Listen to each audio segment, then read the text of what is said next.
ஹரிஹோம் ஹரிஹோம் ஹரிஹோம்.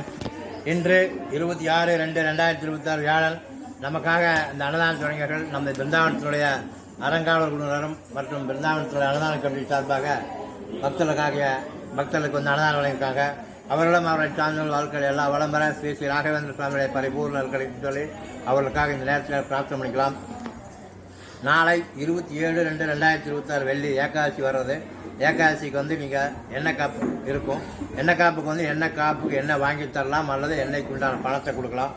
2026 திங்கட்கிழமை மாலை 6:30க்கு சத்யநாராயண பூஜை நடக்கிறதுக்கு. சத்யநாராயண பூஜையில் எல்லோரும் வந்து கலந்துக்குங்க. 3/3/2026 வந்து சந்திரகிரகணம் வருது. சாயங்காலம் வந்து நம்ம சத்யநாராயண பூஜை செய்ய முடியாது. அதனால் நம்ம வந்து 2ஆம் தேதியே திங்கட்கிழமை 2/3/2026 திங்கட்கிழமை சத்யநாராயண பூஜை செய்கிறோம். மாலை 6:30 மணிக்கு சத்யநாராயண பூஜை வந்து கலந்துக்குவாங்க. அதை தொடர்ந்து 7/3/2026 நம்ம ராகவேந்திர சுவாமியுடைய குரு ஒரு விதத்தில் அவருடைய முன் அவதாரம் வியாசராஜர் தான் ராகவேந்திர வராரு. அது வியாசராஜருடைய ஆராதனை வந்து 7/3/2026 சனிக்கிழமை நடக்கிறதுக்கு. அன்றைக்கு காலையில் நிர்மாலயம் முடிஞ்சு அபிஷேகம் எல்லாமே நடக்கிறதுக்கு 9 மணிக்கு அபிஷேகம் ஆரம்பம். அதுபோல் அலங்கார பூஜை அன்னதானம் நடக்கிறதுக்கு.